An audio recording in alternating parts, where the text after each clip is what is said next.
1절부터 3절까지만 보겠습니다. 느헤미야 9장 1절부터 3절까지 말씀입니다. 그달 20나흘날에 이스라엘 자손이 다 모여 금식하며 굵은 베옷을 입고 티끌을 무릅쓰며 모든 이방 사람들과 절교하고 서로 자기 죄와 저 사람들이 허물을 자복하고 이날에 낮 4분의 1은 그 제자리에 서서 그들이 하나님 여호와의 율법책을 낭독하고 낮 4분의 1은 죄를 자복하며 그들이 하나님 여호와께 경배하는데, 여기까지만 보고 8장 9장 놓으시고 그냥 덮지 마시고 참조하시기 바랍니다. 오랜만에 겨울을 지나고 제가 양평에 가서 나무가 많이 자라서 가지를 잘라줬습니다. 근데 이제 그 나무를 잘라주는데 한 1월쯤 가서 아주 그냥 추울 때 나무가 펴싹 말랐을 때 쉽게 잘라지는데 이미 날씨가 따뜻해져서 3월이 다 돼서 가니까요. 뿌리에서 또 수액이 다 가지까지 올라와가지고 그 나무가 자르는데 굉장히 어려움을 겪었습니다. 매우 힘들었습니다. 나무의 생명이라고 할 수 있는 그 수액이 뿌리로부터 이제 봄이 되어서 기온을 타고 높이 올라오니까 그 가지들이 생생해져서 그걸 자르는데 얼마나 제가 고생을 했는지 모릅니다. 같은 나무이지만은 생명의 물이 가득 올라오지 않은 메마른 나무는 자르기 쉽지만은 생명이 가득 올라온 나무는 그 질이 매우 다르다고 하는 것을 제가 이번에 실감 있게 다시 한번 깨닫게 되어졌습니다. 우리들이 참된 부흥에 대해서 살펴보는 이유는 우리들이 물이 오른 나무처럼 생명이 넘치는 그리스도인들이 되기 위해서 하나님께서 성령의 역사가 강하게 일어나는 그런 부흥이 반드시 필요하기 때문에 메마른 그런 사람이 아니라 생명이 넘쳐서 강한 그런 사람이 되기 위하여서 우리가 이 참된 부흥에 대해서 우리가 살펴보고 있는 것입니다. 처음 믿을 때는 이런 뜨겁고 또 어려운 문제가 있을 때는 또 하나님께 매달리고 기도하지만은 편안하여지면 간절함이 메마르게 되어지고 신앙생활도 습관과 의무로 할 때가 많이 있게 되어집니다. 결혼의 최대 위기는 바로 부부간의 뜨거운 감정이 사라져버리고 결혼의 습관과 의무만 남게 되어질 때 결혼의 최대 위기가 찾아오듯이 신앙의 위기도 이렇게 찾아옵니다. 우리 안에 영적 생명이 사라지면 우리들이 살았다 하나 죽은 자들 열매 맺지 못하는 그런 나무처럼 됩니다. 그래서 하나님을 믿기는 믿지만 폐잔병처럼 그렇게 끌려다니는 그런 신앙생활을 하게 됩니다. 차지도 않고 덮지도 않아서 하나님이 토해버리시는 미지근한 그런 존재가 되어집니다. 그래서 우리들에게는 영적으로 다시 살아나는 리바이벌, 영적 부흥이 꼭 필요합니다. 우리 믿는 자, 우리 모두에게는 절대적인 부흥이 필요하다는 사실을 저는 강조하고 싶습니다. 왜냐하면 하나님의 놀라운 생명과 능력이 나무의 수액처럼 여러분의 영혼에 가득 차야만이 여러분들은 참으로 살아있는 그런 기독교인이 그리스도인이 될 수 있기 때문에 그렇습니다. 비록 저와 여러분이 구원을 받고 성령을 선물로 받았다 할지라도 만약 충만하심이 그리스도의 생명이 이 나무의 수액처럼 여러분의 모든 영역을 적셔주지 않는다면 살아있다 하나 죽은 것처럼 부끄럽고 무기력한 그리스도인이 되고 말 것입니다. 사랑하는 성도 여러분, 이것은 매우 수치스러운 일입니다. 성령의 능력 없이 사는 것은 그리스도인들에게는 아주 비참한 일입니다. 이런 일을 당하지 않으려면 우리들은 성령 충만하여야 되고 부흥을 주시는 하나님의 은혜를 꼭 정기적으로 힘입고 체험해야만 됩니다. 무기력하게 사는 것은 매우 부끄러운 일이기 때문에 하나님께서는 모든 힘을 잃어버린 하나님의 교회와 개인에 자기 자신의 생명을 불어넣는 일을 가끔 하시는데 바로 이것을 가리켜서 부흥 리바이벌이다. 그렇게 우리는 부릅니다. 우리 예수님 시대에도 보면은 베데스다 연못이 있는데 그런 곳에 가끔 천사가 내려와서 물을 확 휘쳤습니다. 그런데 이렇게 물을 휘쳐오면 거기에 치유하는 능력이 임하여서 그것을 가장 먼저 본 환자가 그걸 가장 먼저 물속에 뛰어 들어가면 치료되는 일들이 일어났습니다. 바로 그런 것처럼 하나님께서는 당신의 교회를 살리시고 우리 개인에게 충만함을 주시기 위해서 이렇게 천사들이 휘젓는 것처럼 교회와 개인을 휘저으셔서 성령의 역사를 부어주시는 것을 가리켜서 부흥이라 그렇게 말합니다. 그러므로 우리는 항상 이 리바이벌, 부흥운동을 사모해야 됩니다. 특히 각 개인에게 일어난 이 부흥, 성령께서 크게 부어지는 일을 우리는 간절히 사모해야 됩니다.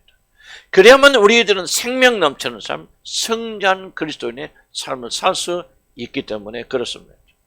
그러기 위해서는 참된 리바이벌, 참된 부흥이 무엇인가를 우리가 반드시 이해를 해야 됩니다. 왜냐하면 하나님의 백성들을 속이기 위한 가짜 리바이벌이 있고 마귀가 택한 자들을 함정에 빠뜨리기 위한 그런 것들도 많이 있기 때문에 그렇습니다.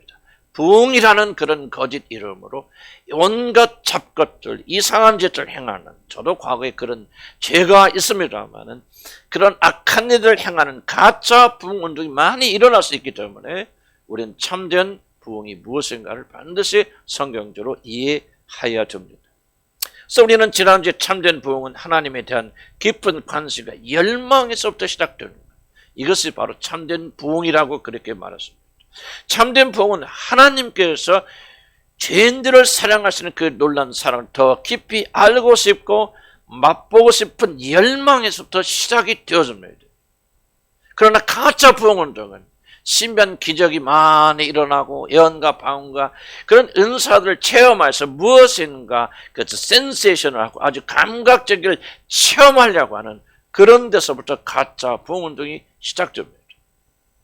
그래서 참된 부흥운동이 일어날 때는 개인의 축복과 만족과 행복이 아니라 하나님 자체를 추구하게 되어지고 그분으로 가득 채우고 싶은 그런 열망이 사람들을 압도하게 되어집니다. 그 어떤 것보다도 하나님이 중요하고 그 무엇보다도 예수님이 중심이 됩니다. 그분을 예배하고 그분을 알고 싶어하고 그분을 맛보고 싶어하는 열망이 사람들의 마음을 흠뻑 적셔서 하나님을 향한 열정과 사랑 외에는 그 다른 것들을 중요하게 여기지 않게 됩니다. 이것이 성경이 말하는 참된 부흥 운동입니다. 하나님이 그 두 번째로 참된 부흥은 5페이지 넘어갑니다. 참된 부흥은 말씀의 권위가 회복되는 것이라고 그렇게 말씀을 드렸습니다. 그래서 이들은 성벽을 완성하자마자 율법책을 낭독하고 그 낭독된 말씀을 가르치는 일을 한 것입니다. 우리들은 그들이 한 일들의 순서를 결코 무시해서는 안 됩니다. 그들은 회개하기 전에 먼저 율법책을 읽었습니다. 모든 행동의 중심이 하나님의 법을 기록한 책, 즉 오늘날의 성경책을 그 중심에 놓았다는 사실입니다. 하나님의 말씀이 중심이 되지 않는다면 모든 부흥운동은 잘못 가게 되어집니다. 말씀은 지도 같은 것이어서 부흥운동이 올바른 길로 가도록 안내하여 주고 지적하여 주고 교정하여 줍니다.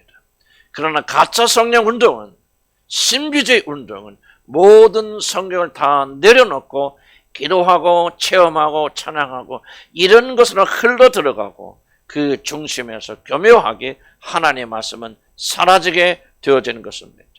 7페이지 마지막 보십니다.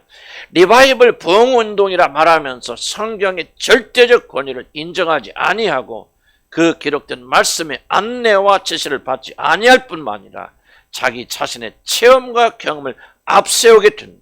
그리고 오직 일어나는 현상과 기적만을 강조하는 것은 가짜 부흥운동, 사단이 기독교를 멸하기 위해서 만들어낸 위조 리바이벌에 불과한 것입니다. 아무리 그럴듯하게 보이고 아무리 엄청난 일들이 그 현장에서 일어난다 할지라도 성경이 중심이 되지 않는 모든 부흥운동은 하나님이 일으키시는 운동이 절대 아닙니다. 바로 이 두 가지를 제가 지난주에 말씀을 드렸습니다. 이제 오늘은 성경이 말하는 참된 부흥의 세 번째 증거를 알아볼 것입니다. 바로 그것은 회개라고 하는 것입니다. 이제 9장에서부터 이들은 모여서 집단적으로 하나님께 자신들의 죄를 고백하며 회개하기 시작합니다. 자신들의 죄뿐만 아니라 조상들의 죄까지 열거하면서 하나님께 고백하면서 하나님의 용서를 구하는 회개를 시작합니다. 그럼 참된 부흥운동에는 항상 회개가 그 중심에 있다고 하는 사실을 기억하시기 바랍니다. 하나님의 말씀을 통하여 죄가 무엇인가를 깊이 깨닫게 되고 자신들의 죄를 하나님께 고백함으로 하나님께 돌아간 회개가 사실은 모든 부흥운동의 핵심입니다. 부흥 즉 리바이벌은 회개운동이라고 말하여도 틀린 말은 결코 아닙니다. 그렇기 때문에 회개가 중심이 아니라면 그것은 결코 진정한 부흥운동이 될 수가 없습니다. 회개가 중심이 되어야 되고 그 회개는 바로 성경 말씀으로부터 되어져야 됩니다. 하나님께서 부흥운동시에 넘치는 성령을 부어주시는 이유도 사실은 우리들로 하여금 회개하도록 하시기 위함입니다. 우리들이 회개할 수 있는 힘을 가지도록 하나님께서 성령의 능력을 보여주시는 것이지 그 능력을 체험하고 신비한 것을 체험함으로 우리의 오락처럼 기쁘게 하기 위해서 하나님께서 그 능력을 우리에게 부어주신 것이 아닙니다. 회개는 결코 인간의 힘으로 할 수 없는 것이기 때문에 성령의 큰 능력이 필요합니다. 죄의 강력한 파워에서 건짐받는 회개를 어찌 사람의 힘으로만 할 수가 있겠습니까? 그래서 하나님께서는 부흥운동 때에 자신의 큰 능력과 기사와 은사를 베풀어 주시는 것입니다. 회개가 리바이벌의 중심이고 핵심입니다. 그럼 참된 회개란 무엇이는가? 첫째, 회개의 교과서가 무엇이는가? 회개를 이끌어주는 참된 길잡이가 무엇이는가? 라는 것을 저는 첫 번째로 여러분에게 나누고자 합니다. 다시 한번 말씀드립니다. 저대 회개의 모범이 될 수 있는, 회개 어떤 것이 진짜 회개가 아닌가를 보여줄 수 있는 교과서가 도대체 무엇입니까? 회개를 이끌어주는 참된 길잡이가 무엇입니까? 이 질문에 대한 답변은 바로 그것은 기록된 말씀이라고 하는 것을 제가 말씀드리겠습니다. 우리에게 왜 부흥이 필요합니까? 이런 질문을 던져봐야 됩니다. 그 위에는 교회가 무엇인가 잘못되어 있고 그리고 개인이 무기력하여졌기 때문에 우리에게 부흥운동이 필요한 것이 아니겠습니까? 방향 전환이 필요하기 때문에 하나님은 우리에게 리바이벌이라고 하는 부흥운동을 보내주시는 것입니다. 만약 교회가 그리고 여러분들이 잘 가고 있다면 다시 살리고 다시 활력을 찾게 하는 그런 부흥은 전혀 필요 없을 것입니다. 잘 가고 있는데 여러분 내비도 보세요. 내비도 지금 방향대로 잘 가고 있으면 내비가 아무 소리 안 합니다. 그냥 가도록 내버려 둡니다. 그러다 잘못된 길로 가면은 내비가 다시 돌아가세요. 잘못된 길로 돌아가시면 하고 개입하는 것처럼 저와 여러분이 아무런 문제가 없고 교회가 정상대로 흘러갔다면 교회는 절대 부흥운동이 필요가 없을 것입니다.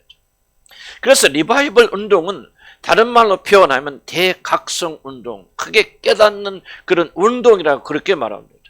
자신의 잘못을 크게 깨닫고 돌아서는 것을 가리켜서 리바이벌, 부흥운동이라고 말하는 것이지 숫자가 많아지는 것을 가리켜서 부흥운동이라고 말합니다. 그래서 부흥운동을 다른 말로 말하면 각성운동이라 그렇게 표현하는 것입니다.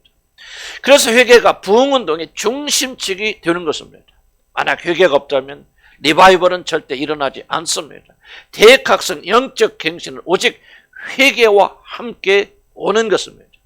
그래서 이런 이유 때문에 이스라엘 백성들은 가장 먼저 율법을 읽고 그 율법을 읽고 회개하고 또 율법을 읽고 회개하는 일을 한 자리에 모여서 집단적으로 그렇게 반나절 동안 한 것, 하루 동안 한 것입니다. 이들이 회개하려면 무엇이 잘못되었나 알아야 되는데 무엇이 잘못되었는가를 알려면은 다른 것이 아니라 하나님의 말씀을 기록한 진리의 책을 알아야 되기 때문에 이들은 율법책을 꺼내서 읽고 낭독하고 그리고 지도자들이 이 율법을 그들에게 설명하여 준 것입니다. 성경 즉 하나님의 말씀이 기준이고 잣대고 저울입니다.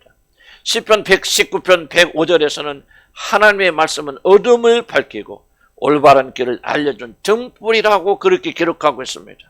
주님의 말씀은 내 발을 비춰주시는 등불이요 내 길의 빛입니다라고 그렇게 고백한 겁니다.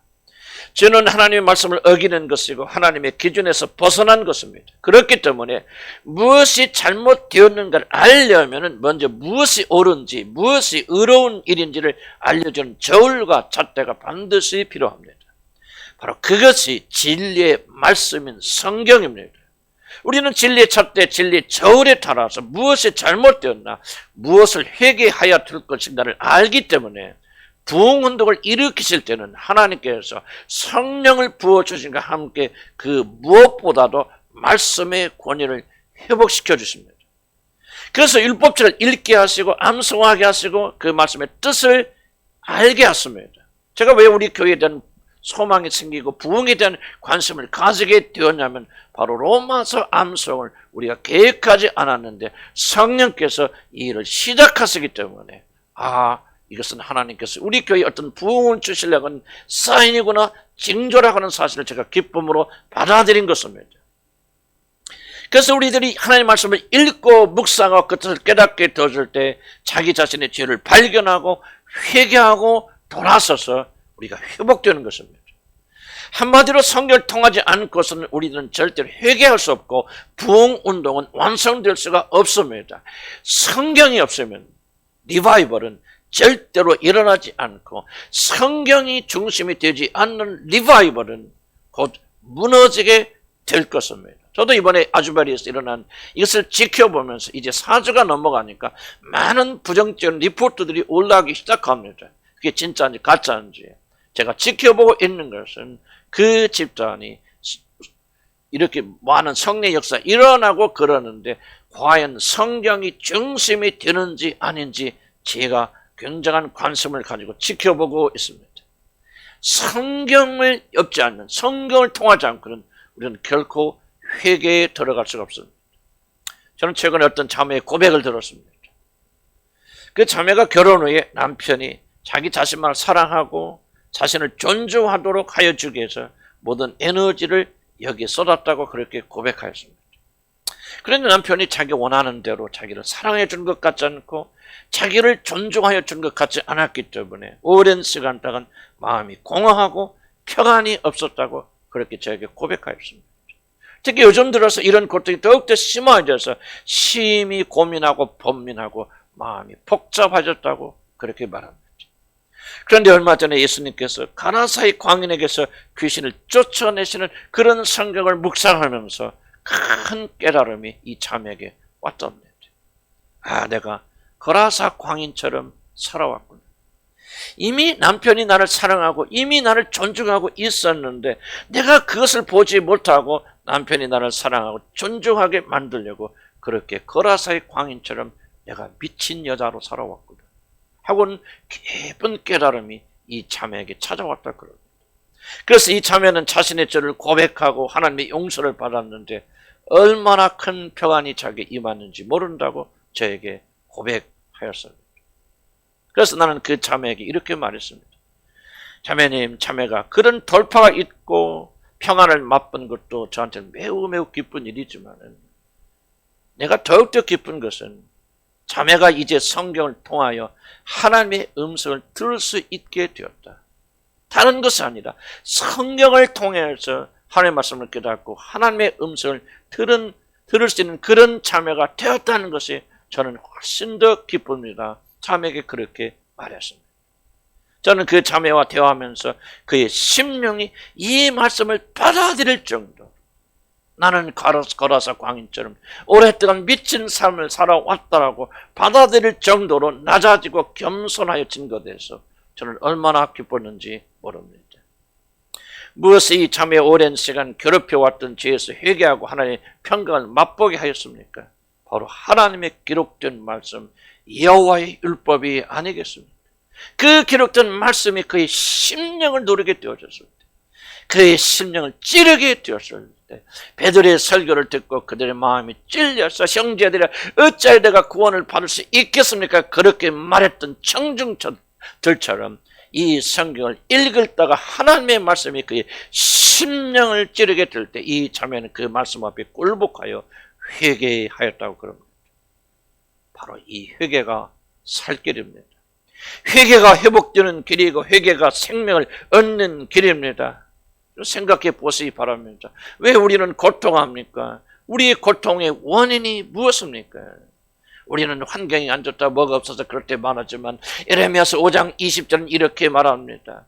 바로 너희의 모든 죄악이 이러한 것들을 누리지 못하게 하였고 너희 온갖 범죄가 그 좋은 것들을 가로막아서 너에게 이르지 못하게 하였다고 에레미야서 5장 25절에서 분명히 인간 고통의 원인을 그렇게 말하고 있지 않습니까? 막힌 길이 열려 하나님으로부터 오는 모든 좋은 것을 받으려면 회개를 통하여서 하나님과 여러분과의 관계를 고쳐야 되고 막힌 것을 뚫어야 됩니다. 그렇지 못하면 하늘에 속한 모든 신령한 축복들이 결코 여러분에게 도착할 수가 없습니다. 회개만이 생명의 길이고 회개가 이 부흥의 중심이 되죠. 두 번째, 우리들이 회개하고 하나님께 돌아가 하나님의 놀라운 축복을 회복하려면 어떤 자세를 가져야 되는가? 그래서 말씀드리고 싶습니다. 첫 번째는 우리가 어떤 회개를 하고 어떻게 해야 되는지 그것을 알려주는 교과서 같은 것은 성경이라고 말씀드렸고, 두 번째는 그 말씀을 읽고 우리가 어떤 자세를 가져야만이 하나님의 놀라운 축복을 받을 수 있고 회개할 수 있는가를 말씀드리겠습니다. 성경은 그것이 바로 겸손이라고 그렇게 말합니다.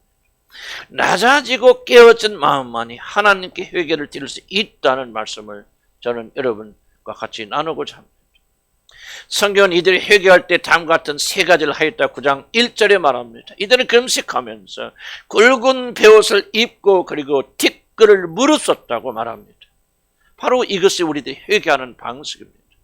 물론 우리들은 이것을 문자 그대로 지킬 필요가 없습니다. 우리는 금식하면서 굵은 베옷을 입고 길바닥에 앉아서 우리 몸에 죄를 뿌리며 그렇게 통곡하면서 우리가 회개하여만 회개가 되는 것이 아닙니다.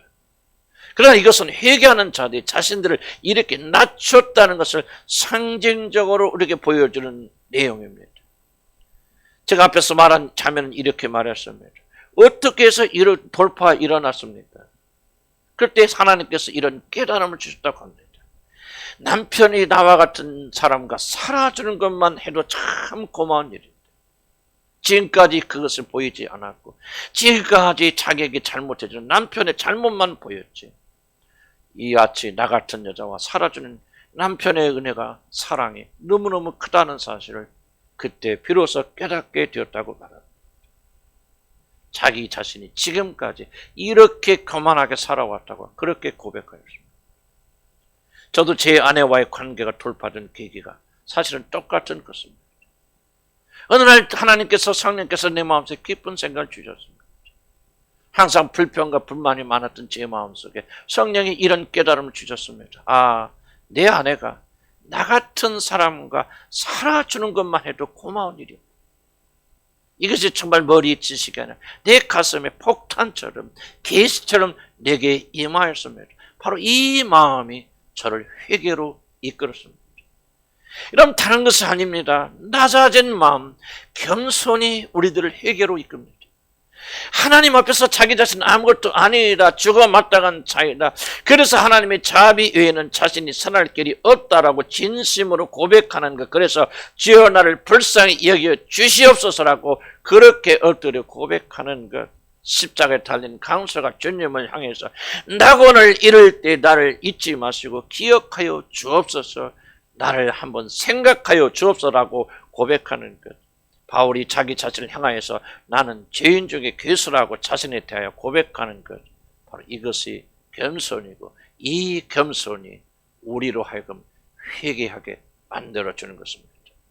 우리들이 회개한다고 하고 자신의 죄를 고백한다고 하지만 하나님께서 그 회개를 듣지 않으신 이유가 도대체 무엇입니까? 그 이유는 우리들이 아주 교만하게 우리들이 죄를 고백하기 때문입니다. 죄를 고백하긴 고백하여도 내가 죄가 있다고 말하긴 말하여도 우리는 교만한 마음을 버리지 않냐고 교만한 상태에서 자기 죄를 고백하기 때문에 하나님은 우리들의 죄의 고백을 듣지 않으시는 것입니다. 때때로 우리들은 자신의 죄를 고백하지만, 저도 제 자신의 죄를 고백하지만 도무지 이것이 자랑인지 진짜로 그것이 죄라고 생각하는지 저도 제 자신에 대해서 혼돈될 때가 많이 있습니다. 우리들이 다른 자들에게 자신의 죄를 고백하지만 아무것도 일어나지 않는 이유는 교만한 자세로 우리가 우리의 죄를 고백하기 때문에 그렇습니다. 심지어 우리들의 죄를 고백하는 순간도 내가 죄를 사람들 앞에서 고백할 정도로 얼마나 겸손한 사람인지 은근히 자랑하며 고백 아닌 고백을 하는 경우가 얼마나 많습니까? 저는 그런 경우가 참 많았습니다. 우리들의 마음의 정신을 환히 들여다보시는 하나님께서 그 교만한 고백을 어찌 받아주시겠습니까? 그러나 만약 우리들이 금식하며 베옷을 입고 머리에 죄를 뿌리며 우리들의 죄를 서로 고백할 때 어찌 역사가 일어나지 않겠습니까? 진실된 마음으로 진작에 두려움 가운데 떨며 애통하는 마음으로 고백하는 죄를 우리 주께서 어찌 사하여 주시지 않겠습니까? 야고보서 5장 16절에 뭐라고 말합니까? 그러므로 너희 죄를 서로 고백하며, 어떻게 고백하며? 서로 고백하며 병이 낫기를 위하여 서로 기도하라. 의인의 간구는 역사는 심히 크면이라. 앞절에는 말씀드려 너희들이 장로를 초청하여, 그런 말이 나옵니다. 우리는 통상 병든 자들이 자기 자신의 죄를 고백하고 기도를 받는다고 생각합니다. 내 죄로 인해서 이런 병에 걸렸으니 내 죄를 사해 주시고 내 죄를 용서해 주십시오. 그래서 우리가 병을 치료할 때 환자들 하여금 자기 자신의 죄를 고백하라고 그렇게 말합니다. 그런데 성경은 전혀 다르게 말합니다. 성경 병을 치료받는 병자들만이 아니라 그 병을 치료하러 가는 장로들도 자신의 죄를 병자 앞에서 고백하라고 그렇게 말합니다. 왜 병을 치료하러 간 은사를 가진 자들이 환자 앞에서 자기 자신의 죄를 고백해야 됩니까? 치료의 기도를 올리는 장로들도 똑같은 죄인이다. 그러므로 장로들 안에는 이 병자를 치료할 아무런 능력이 있는 것이 아니다. 나도 병든 당신과 똑같은 죄인이다. 당신을 치료하는 자는 내가 아니라 하나님이시라는 것을 알고 모든 영광을 오직 그분에게만 돌려라. 너희 능력이, 너희 은사가 치료하는 것이 아니라 네 자신의 죄를 고백하는 내 겸손이 치유의 도구가 된다고 그렇게 말씀하시는 것이 아니겠습니까? 사랑하는 성도 여러분, 난 주의 심정으로 간곡하게 여러분에게 부탁합니다. 겸손이 없으면, 자기 자신을 철저히 낮춤이 없이는 성령의 부흥의 역사는 일어나지 않습니다. 참된 회개는 자신을 낮춘 일로부터 시작됩니다. 여러분의 배우자가 나 같은 사람하고 살아주는 것만 해도 너무나도 고맙고 감사하게 여기지 않는다면 여러분의 가정은 결단코 변화되지 않을 것입니다. 만약 우리들이 진정 겸손한 마음, 진지한 마음, 자신을 철저히 부수는 낮아짐으로 우리들의 죄를 서로 고백할 때 정말 놀라운 죄의 역사를 체험하게 되리라 그렇게 확신합니다. 성경에 기록된 모든 고백의 축복이 반드시 일어나게 될 것입니다. 하나님은 살아계시고 하나님의 말씀은 살아있는데 왜 우리들 안에서 하나님의 말씀이 죽고 있습니까? 왜 회개하는데도 불구하고 변화되지 않습니까? 왜 회개하는데도 불구하고 열매가 맺히지 않습니까? 여러분이 교만을 포기하지 않기 때문입니다. 낮아진 심정, 부서진 심정, 죄인 중에 괴수로 여기는 그런 심정, 여러분이 죄인이라고 정죄하는 그 남편보다도 훨씬 못한 자는 사실 진심으로 중심으로 받아들이지 않고서는 하나님의 치유의 역사는 여러분에게 결코 임하지 아니할 것입니다. 이제 세 번째 말씀드리고 싶은 것은, 회개는 도대체 어떤 힘으로 할 수 있습니까? 어떤 힘이 임하여만 우리가 회개할 수 있습니까? 성경은 여호와를 즐거워하는 힘으로 회개한다 그렇게 말합니다. 다시 한번 말씀드립니다. 하나님을 즐거워하는 힘으로 회개할 수 있다. 회개의 능력, 회개의 원동력은 하나님을 즐거워하는 것이라고 말합니다. 저는 의도적으로 성경에 등장하는 부흥운동의 특징의 순서를 바꾸었습니다. 사실 세 번째 순서는 회개가 아니라 이들이 기름진 음식과 단 것을 먹으며 즐거워하는 것이 세 번째 순서입니다. 그러나 저는 회개를 강조하고 또 즐거워하는 것과 회개하는 것이 밀접한 관련이 있기 때문에 여러분이 효과적으로 설명하기 위해서 제가 순서를 의도적으로 바꿨습니다. 성경을 보면 이들이 눈물의 회개를 하기 전에 먼저 즐거워하였다는 것을 8장에 보면 우리가 알 수 있습니다. 여호와의 율법책이 낭독될 때 하나님의 법을 깨달은 백성들은 8장 9절에 보면 다 통곡하며 웁니다. 자신들의 죄를 깨달았기 때문입니다. 하나님의 말씀이 자기들의 심령을, 양심을 찔렀기 때문입니다. 그런데 이들이 심하게 통곡하며 울자 총독 느헤미야와 학사 에스라 그리고 지도자들은 그들에게 울음을 멈추라고 그렇게 명령합니다. 그리고 이렇게 말합니다. 오늘은 여호와의 성일이니 근심하지 말라. 여호와를 인하여 기뻐하는 것이 너희 힘이니라고 그렇게 말합니다. 그런데 좀 이상하지 않습니까? 나는 이것은 매우 부적절한 개입같이 보입니다. 이런 율법을 듣고 이제 마음이 찔려서 울게 되질 때 사실 그때가 바로 회개의 타이밍이 아닙니까? 만약 지도자들이 심리학을 조금이라도 알았더라면 오히려 이런 분위기를 이용하여서 더욱더 회개하도록 이들을 밀어붙였을 것입니다. 그럼 현대 설교자들이 사람들의 눈에서 눈물을 흘리도록 얼마나 많은 노력을 하고 있습니까? 그리고 그들이 울기 시작할 때는 그들이 메시지를 전파하는 가장 효과적인 타이밍이 되는 것입니다.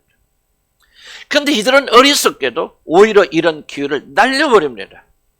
우는 데서는 기름진 고기를 먹고 단 음료를 마시며 힘을 차리고 즐기도록 합니다. 바로 여기에 회개의 아주 중요한 요소가 담겨져 있습니다.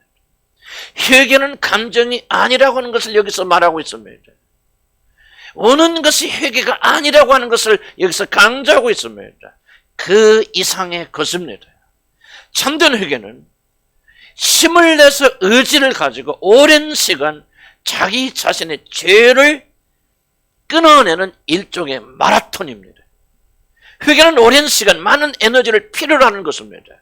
그렇기 때문에 지금 울지 말고 먹고 마시고 먼저 기운 차리는 일부터 하라고 그렇게 지도자들이 말리는 것입니다.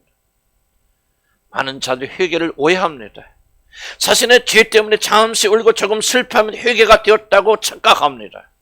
그리고 5분이 지나면 의기양양합니다. 내 모든 죄는 사라졌다고 말합니다. 울었으니 내 죄가 용서되었다, 내 죄가 사라졌다고 그렇게 셀프 사면을 합니다.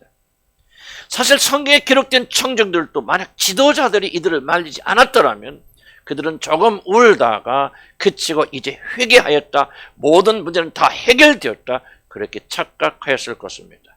지도자들이 이것을 막은 것입니다. 지도자들의 말은 무슨 뜻입니까? 회개를 대충 울고 끝낼 생각하지 말라. 회개는 슬픈 감정을 가지는 것, 우는 것 이상의 것이다. 참된 회개는 힘을 쓰는 것이다. 마음을 다하고 힘을 다하고 의지를 다하여서 실제로 잘못된 것을 완전히 끊어내는 것이 회개이다. 그러니 만약 너희들에게 힘이 없다면 너희들은 결코 이 회개를 끝낼 수가 없다. 그러니 회개를 하려면 울지 말고 멈추고 고기를 먹고 기름진 것을 먹고 단 것을 마셔서 먼저 힘을 비축하여라. 그리고 회개의 날을 정해서 이제 모이자. 그래서 거기서 정식으로 진실로 회개하자. 그렇게 말하는 것입니다. 여러분 나중에 이 백성들이 어떤 회개를 하신 겁니까? 이 똑같은 본문과 비슷한 본문이 이스라엘에 기록되어 있습니다. 이들이 어떤 회개를 하신 줄 아십니까? 이들 중에는 이방인들을 아내로 맞이하여서 아이들을 낳고 가정을 꾸민 자들이 적지 않았습니다. 물론 이것은 하나님의 율법을 어긴 것입니다. 그래서 이들은 총의 결의에 따라서 이것을 회개하고 이방인 아내들을 다 내어 쫓고 그 사이에서 낳은 자식들을 버리는 힘든 회개를 합니다. 자식을 낳고 같이 살던 여인을 자기 집에서 쫓아내버리고 자기 자신의 피를 이어받은 자식을 내다 버리는 회개를 이들이 합니다. 이와 같이 회개는 자기 자신이 가장 소중한 것을 끊어내는 아주 힘든 것이 회개입니다. 오랜 시간 인내하면서 끈질기게 끊어내는 것이 회개입니다. 저와 여러분이 회개한다고 하면서도 변하지 않는 이유는 자기 자신의 죄에 대해서 조금 슬픈 감정을 가지고 눈물을 흘렸다고, 애통하는 마음을 가졌다고, 통곡하였다고, 모든 것이 다 끝이 난 것처럼, 그리고 무엇인가를 깨달으면 그것이 회개인 것처럼 그렇게 착각하고 실제 그 죄를 내다 버리는 일을 하지 않기 때문에, 간단하게 죄를 처리하려 하기 때문에 우리 안에 있는 죄들은 사라지지 않고 여전히 그대로 남아 있는 것입니다. 그래서 지도자들이 울지 못하고 음식 먹어라, 단 것을 먹어라, 기운을 차려라, 그리고 다시 돌아와라. 다시 돌아와서 이 힘든 회개, 사랑하는 여자를 내어버리고 자기 피를 나는 자식들을 내쫓는 회개를 하라고 그렇게 말씀하고 있는 것입니다. 그런데 이들이 이렇게 말합니다. 여호와를 즐거워하는 것이 너희 시민이라 그렇게 덧붙입니다. 여러분, 이 말의 뜻이 이렇습니다. 너희는 여호와 하나님을 즐거워하는 것으로부터 힘을 얻어서 너희들이 여러분이 지금까지 경험하지 못한 참된 회개를 하기 바란다. 여러분이 사랑하는 아내를 버리고 여러분이 피가 섞인 자식들을 버리는 것은 쉬운 것이 아니다. 그러나 만약 너희들에게 여호와 하나님을 즐거워하는 기쁨이 있다면 그 기쁨으로 인하여 너희들은 이 어려운 회개를 반드시 이룰 수 있다. 여호와를 기뻐하고 즐거워하는 힘을 얻어서 이 힘든 회개를 완성하라고 하는 이 맥락에서 우리는 이 말을 이해해야 됩니다. 사랑하는 성도 여러분, 왜 우리들이 죄를 버리고 회개하는 것이 그렇게 어렵습니까? 왜 인터넷이나 유튜브나 그 뭐가 됐든 것을 끊어내는 것이 왜 그렇게 힘이 듭니까? 그 이유는요, 우리들이 버리지 않는 죄에는, 끊을 수 없는 죄에는 여러분들이 육신을 즐겁게 하는 세상적 기쁨이 깊이 숨어있기 때문에 그렇습니다. 솔직히 말하자면 이 기쁨은 매우 큰 거였어. 몰래 짓는 죄는 너무나 달콤한 것이어서 우리 육신을 가진 자들이 쉽게 버리거나 이길 수 있는 그러한 것이 아닙니다. 이런 즐거움을 그냥 믿음 하나로 포기한다는 것은 거의 불가능한 일들입니다. 이런 세상적 기쁨을 극복할 수 있는 유일한 비결이 있다면 그것은 오직 세상이 주는 이 기쁨과는 비교도 할 수 없는 큰 기쁨을 여러분 맛보아야 됩니다. 자신의 이방인 아내를 버리는 자들이 왜 그런 결단을 내릴 수가 있었다고 여러분 생각하십니까? 그들에게는 하나님의 백성으로 회복되는 기쁨과 감격이 있었습니다. 70년 동안 바벨론의 포로로 잡혔던 그들이 해방이 되어졌고 무너진 성벽을 재건하여서 이제 하나님이 다시 그들에게 돌아오는 그런 소망이 있었습니다. 바로 그 나라에 들어가서 영광스럽게 하나님의 백성으로 사는 그 소망과 기쁨과 즐거움이 있었고, 이 즐거움이 그들에게 엄습하게 되어졌을 때, 이 즐거움이 그들을 덮게 되어졌을 때, 인간으로서 최고 어려운 회개, 자기 자신의 아내를 내려버리고 자기 자신의 피를 이은 자식들을 버리는 위대한 결단, 위대한 회개를 한 것입니다. 만약 그들에게 이 여호와를 즐거워하는 기쁨이 없었더라면, 천국이라는 소망이 없었더라면, 하늘나라 회복에 대한 그런 소망이 없었다면 그들은 결코 이 회개를 하지 못했을 것입니다. 우리가 어떻게 회개를 합니까? 그것이 바로 즐거움입니다. 여호와 하나님 안에는 즐거움을 알지 못한다면, 그분 안에는 놀라운 사랑을 맛보지 못한다면 우리는 결코 회개할 수가 없을 것입니다. 그래서 이스라엘 백성들 향해서 울지 마라, 멈추라, 가서 기름진 것을 먹고 단 것을 마시라, 여호와의 선하심을 맛보아라. 여호와를 즐거워하는 것이 우리 힘이 되고 여호와를 기뻐하는 것이 우리가 회개할 수 있는 능력이 된다, 그렇게 말씀하시는 것입니다. 여호와를 즐거워하는 기쁨이 세상의 모든 죄를 이기게 하여 주는 그런 힘인 것입니다. 왜 여러분이 왜 세상을 살아가는 줄 아십니까? 이유는 딱 하나입니다. 여호와 하나님을 즐거워하는 이 기쁨을 맛보지 못했기 때문에, 하나님을 믿는 것이 얼마나 아름답고 놀라운 것인가 체험하지 못했기 때문에 우리는 세상을 이기지 못하는 것입니다. 그래서 느헤미야와 지도자들은 여호와를 즐거워하는 것이 너희의 힘이라고 말합니다. 여호와를 즐거워하고 기뻐하면 우리는 어떤 회개도 할 수 있을 것입니다. 그러나 반대로 우리들에게 여호와를 즐거워하는 마음이 없으면 우리는 결코 회개할 수가 없습니다. 율법이 될 뿐입니다. 그렇게 즐겁고 재미있는 유튜브를 끊으라 하니, 가서 보지 말라고 하니, 그저 여자들 벌거벗고 춤추고 그런 게 너무나도 즐겁고 재미있고 쾌락 있는데, 이런 뭐가 됐든 간에 코미디가 뭐가 됐건 나는 여러분에게만 말씀드리니까 우리 모두에게 해당되는 거 아닙니까? 그런 즐거운 쾌락이 있는데 그것을 끊으라 하니 됩니까? 끊을 수 있는 유일한 길이 있다면 하나님의 선하심과 인자심과 그 하늘나라의 영광을 바라보고 압도되게 되었을 때 우리는 세상의 것을 넉넉히 이겨나갈 수가 있는 것입니다. 세상을 이길 수 있는 유일한 방법은 하나님 안에 있는 놀라운 기쁨을 맛보는 것입니다. 하나님을 믿는 것이 얼마나 즐거운 일인지, 얼마나 안식을 주는 일인지, 얼마나 행복한 일인지 이 맛을 아는 자들만 세상을 이길 수가 있습니다. 사랑하는 성도 여러분, 하늘의 아버지 안에 있는 가장 크고 놀라운 기쁨과 즐거움을 여러분 체험해 보기 원하십니다. 이 세상에 있는 모든 쾌락과 즐거움을 합한 것보다 더 크고 위대하고 기쁜 즐거움을 오늘 여러분들 맛보기를 진심으로 원하십니까? 세상이 할 수도 없고 세상이 줄 수도 없는 이 세상에 속하지 않은 이 세상의 모든 것을 이길 기쁨을 이런 맛보기를 원하십니까? 그렇다면 주님의 살과 피가 놓여있는 이 상 앞으로 나오시기를 바랍니다. 믿음으로 먹고 마시고 하나님의 인자하심을 맛보고 즐거워하시기 바랍니다. 누구든지 내 살을 먹고 내 피를 마시는 자는 그 안에 영원한 생명이 거하리라. 영원한 생명이 무엇인지 아십니까?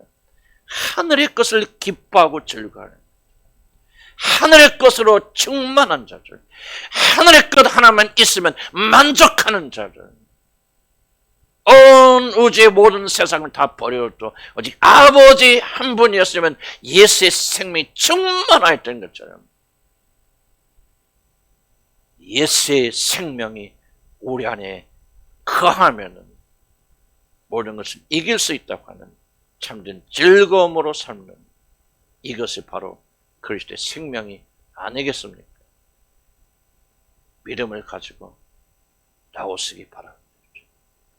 우리가 알 수 없는 신비한 방식으로 우리 주님께서는 우리 힘이 되시고 생명이 되시는 놀라운 기쁨을 예수 그리스도의 십자가를 통해서 여러분이 부어주실 것입니다.